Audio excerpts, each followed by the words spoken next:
नमस्कार दोस्तों, free study 94 YouTube channel पे आपका फिर से स्वागत है।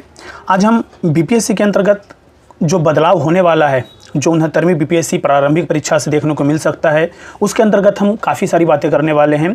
इसमें कुछ ऐसे बदलाव हैं जो ऑलरेडी बीपीएससी के जो चेयरमैन हैं अतुल प्रसाद, उनके द्वारा चीज़ें बता दी गई हैं, उनके ट्विटर के माध्यम से सारी चीज़ें क्लियर हो चुका है। तो आप ये मान के चलें कि 69वीं बीपीएससी के लिए काफ़ी सारे चेंजेस होने वाले हैं। उन चेंजेस के अंतर्गत एक सबसे इंपॉर्टेंट चेंजेस ये हैं कि अब जो हैं आपके बीपीएससी जो आपका एग्ज़ाम होता है, जैसे 68वीं का बीपीएससी का आपने एग्ज़ाम दिया होगा, सीडीपीओ का आपने एग्ज़ाम दिया है, ठीक है, एपीपी का एग्ज़ाम कंडक्ट करवाती है बीपीएससी। इसके अंतर्गत बहुत सारे एग्जामिनेशन है, उसके क्या की अब लिए जाएंगे, कॉमन पीटी एग्जामिनेशन होगा। जैसे आप यूपीएससी के अंतर्गत आप देखते हैं जो सीएससी एग्ज़ाम होता है, सिविल सर्विसेज एग्जामिनेशन, उसके अंतर्गत आपको पता होगा कि सिविल सर्विसेज के अंतर्गत आपका प्रारंभिक परीक्षा होता है, उसमें आईएएस, आईपीएस और आईएफएस फॉरेस्ट सर्विसेज के लिए क्या होता है, ये कॉमन एग्जामिनेशन होते हैं। पीटी आपका कॉमन हो जाता है, लेकिन जैसे ही मेंस आते हैं, ठीक है, तो मेंस में अलग अलग पेपर होते हैं, अलग अलग उसका शेड्यूल होता है। यहाँ पर भी बीपीएससी आयोग जो है, बीपीएससी ऑलरेडी जो है इसी धर्रे पे चढ़ रही है और इसके अंतर्गत जो है आपको पीटी के अंतर्गत आपके कॉमन पीटी होंगे, ठीक है। उसके बाद मेंस के लिए उनके अलग परसेंटाइल होगी, उनके अलग कट ऑफ होंगे, ठीक है। उसके अंतर्गत वो पीटी और मतलब कि मेंस आप दे सकते हैं।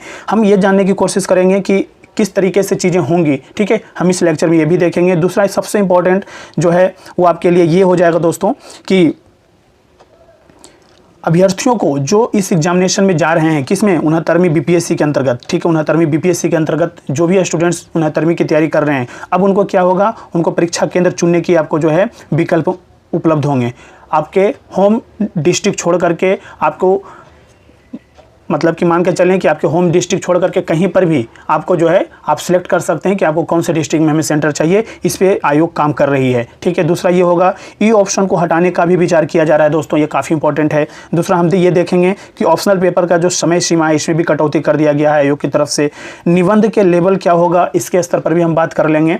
और कहा जा रहा है कि जब हम यहाँ पे कॉमन पीटी होंगे तो इसके अंतर्गत जो है कहा जा रहा है कि आपको मुख्य परीक्षा पे ज़्यादा फोकस करनी होगी, ठीक है। तो हम कुछ ऐसे पॉइंट्स हैं उसके अंतर्गत हम बात कर लेंगे, ठीक है। और आपको पता होगा कि 69वीं बीपीएससी का जो एग्जामिनेशन है वो कब का डेट रखा गया है दोस्तों, वो रखा गया है आपका 30 सितंबर 2023 को, ठीक है। 67वीं का भी एग्जामिनेशन जो हुआ था वो 30 सितंबर 2022 को हुआ था और 69वीं का भी हो रहा है, वो 30 सितंबर का ही डेट रखा गया है, ठीक है। तो हम इन छोटी छोटी टॉपिक पे हम चीज़ों को क्लियर करते हैं कि किस तरीके से चीज़ें होंगी, ठीक है। तो जिन लोगों ने अभी तक चैनल को सब्सक्राइब नहीं किया है दोस्तों, तो प्लीज़ चैनल को सब्सक्राइब जरूर कर लीजिए। आपको हमारे तरफ से जो भी स्टडी मटेरियल प्रोवाइड करवाए जाते हैं वो हमारे टेलीग्राम चैनल पर प्रोवाइड करवाए जाते हैं, तो आप हमारे टेलीग्राम चैनल भी ज्वाइन कर सकते हैं। फ्री स्टडी 94 के नाम से हमारा टेलीग्राम चैनल है, आप जा करके ज्वाइन कर सकते हैं। तो हम एक एक करके सारे पॉइंट्स पर चर्चा कर लेते हैं दोस्तों। यहाँ पर आप देख रहे हैं ये आपका पेपर का कटिंग है, इसके अंतर्गत जो है सारी चीज़ें जो हैं क्लियर हैं, ठीक है।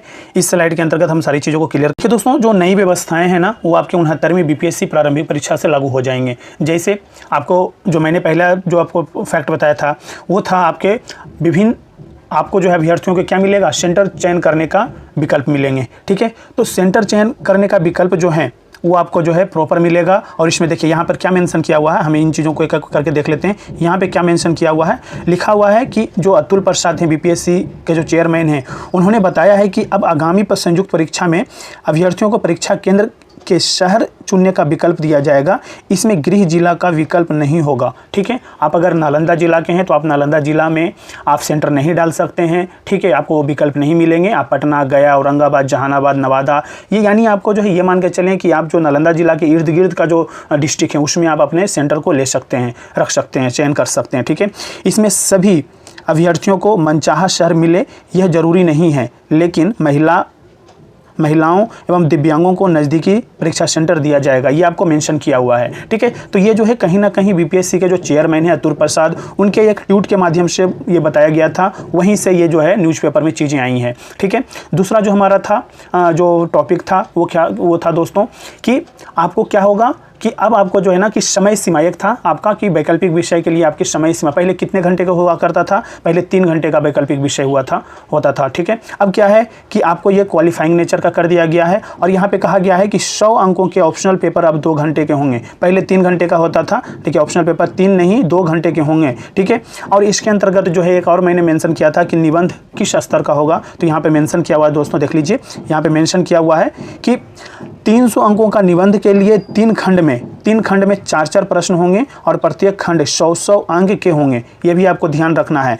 2 खंड यूपीएससी स्तर के होंगे, देखिए यूपीएससी स्तर का होगा, आपको इन चीज़ों को ध्यान रखना होगा। जबकि तीसरा खंड के निबंध बिहार से जुड़े होंगे दोस्तों, जैसे लिट्टी चोखा, भोज के घड़ी कोहड़ा, ठीक है, या बिहार से जुड़ी लोकोक्ति आदि से प्रश्न हो सकते हैं, ये आपको ध्यान में रखना होगा, ठीक है। इस तरीके से आपके एग्जामिनेशन जो मुख्य परीक्षा होने वाला है उसका पैटर्न हो सकता है, ठीक है। हो नहीं सकता है, ऐसा ही है क्योंकि आयोग की तरफ से रिकमेंड की गई है, ठीक है। तो आपको ये मान के चलें कि इसी पैटर्न पे आपको अब तैयारी करनी चाहिए, ठीक है। तीसरा जो हमारा जो सबसे इम्पोर्टेंट जो चीज़ था वो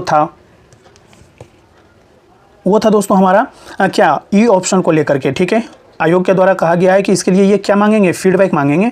और अगर बोला जाए तो इस बार जो है कि पहले क्या होता था 67वीं एग्जामिनेशन में आपको ये ऑप्शन जो दिया जाता था उसमें 2 ऑप्शन रहते थे, उपयुक्त में से कोई नहीं या उपयुक्त में से 1 से अधिक, ठीक है। अब इन्होंने क्या किया था, इन्होंने 2 में ई ऑप्शन को 2 में डिवाइड कर दिया था 68वीं बीपीएससी प्रारंभिक परीक्षा में, यानी ऑप्शन डी में क्या था कि उपयुक्त में से 1 से अधिक, और ऑप्शन ई जो था दोस्तों वो मेंशन किया हुआ था उपयुक्त में से कोई नहीं, ठीक है। अब यहाँ पर इन्होंने क्या किया है कि लोगों से जो है क्या मांगा जाएगा, फीडबैक मांगा जाएगा, स्टूडेंट से फीडबैक मांगा जाएगा, ठीक है। आप वो कब मांगे जाएंगे, जब आप 69वीं के लिए 69वीं बीपीएससी के लिए जब फॉर्म फिल करेंगे ना, तो आपसे जो है ना वहाँ पे फॉर्म फिल करवाने के दौरान आपसे मांग लिए जाएंगे कि क्या आप ई ऑप्शन को रखना चाहते हैं या फिर इसे रिमूव कर देना चाहिए, ठीक है।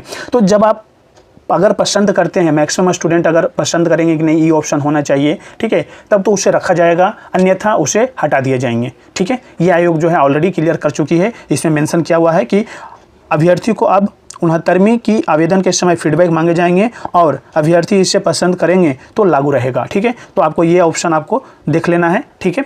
तो इसके अंतर्गत जो है ना कहीं बहुत सारी चीज़ें हैं जो आपको कहीं ना कहीं समझना होगा। 69वीं बीपीएससी के स्टूडेंट जो भी तैयारी कर रहे हैं, जो बिगनर हैं, उनके लिए तो मतलब कि बहुत सारी चीज़ें हैं जो उनके लिए बहुत ज़्यादा इंपॉर्टेंट हो जाएगा। छोटी छोटी चीज़ें होती हैं जहाँ से आपको जो है ना कहीं एग्जामिनेशन को क्रैक करने या फिर आपको जो है कि एग्जामिनेशन से पहले सारी चीज़ें समझ में आ जाएंगे, तो आपको तैयारी करने में आसानी होती है कि किस तरीके से हमें प्लान करना है, ठीक है। इसके अलावा स्टूडेंट्स ये भी था कि अब जो है कि मुख्य परीक्षा पर फोकस किया जाएगा। देखिए यहाँ पर क्या कहा जा रहा है, देखिए सबसे पहली चीज़ें जो है कि कट ऑफ जो है आपका जो होगा, जैसे अभी सभी बहुत बड़े जो बदलाव किए जा रहे हैं, कॉमन पीटी एग्जामिनेशन होगा, उसके अंतर्गत जो है कट ऑफ अलग अलग आएंगे। जैसे आपका बीपीएससी का है, ठीक है, सीडीपीओ का एपीपी एग्जामिनेशन होते हैं, उन सभी एग्जामिनेशन का क्या होगा, कट ऑफ अलग अलग आएंगे, ठीक है। जैसे यूपीएससी के स्तर पर जैसे मैं बताया कि जो आपका सिविल सर्विसेज एग्जामिनेशन के अंतर्गत जो पीटी होते हैं कॉमन आईएएस के लिए भी और आईएफएस के लिए, हम आईएएस इसलिए बता रहे हैं कि इसी के अंतर्गत जो है आपका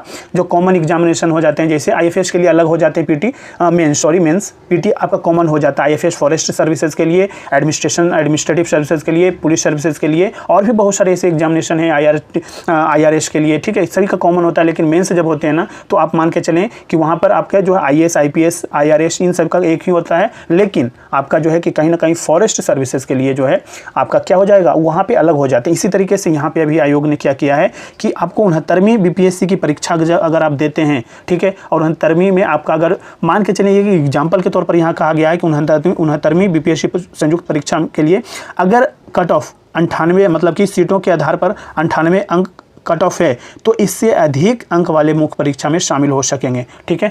अगर मान के चलें कि 94 अंक एपीपी के लिए कट ऑफ है, तो इससे अधिक लाने वाले अभ्यर्थी को एपीपी मुख्य परीक्षा के लिए क्या हो जाएगा, आप योग्य हो जाएंगे, एलिजिबल हो जाएंगे। अगर 92 अंक जो है सीडीपीओ के लिए कट ऑफ है, तो उससे अधिक लाने वाले जो अभ्यर्थी होंगे वो सीडीपीओ के मुख्य परीक्षा के लिए योग्य हो जाएंगे। तो इस तरीके से कहीं ना कहीं आपको समझना होगा कि किस तरीके से हमें चीज़ें करनी है। अब जो है आपके लिए एक बहुत बड़ी अपॉर्चुनिटी आ जाएगी कि आप एक एग्जामिनेशन से आप 3 एग्जामिनेशन का आप क्या दे सकते हैं, मुख्य परीक्षा दे सकते हैं, शामिल हो सकते हैं। आपको सारी चीज़ें आपको फॉर्म में बताया जाएगा कि किस किस एग्जामिनेशन में आप शामिल होना चाह रहे हैं मेंस में, ठीक है। उस क्योंकि आपको यूपीएससी का जो एग्जामिनेशन होते हैं उसमें ऑलरेडी आपको फॉर्म फिल करना होता है, ठीक है, आईएफएस के लिए भी फिल करना होता है, और आपको जो एडमिनिस्ट्रेटिव सर्विसेज के लिए भी आपको फिल करना होता है। तो यहाँ पर भी आपको फॉर्म में आपको मेंशन करना होगा, तभी आप मुख्य परीक्षा में बैठ सकते हैं, अन्यथा नहीं बैठ सकते हैं। ठीक है, इसके अलावा आपको दोस्तों जो सबसे इंपॉर्टेंट चीज़ें हैं वो है आपके लिए, सबसे इंपॉर्टेंट ध्यान रखना है कि आपका एग्जामिनेशन जो है वो है 30 सितंबर 2023 को। ठीक है,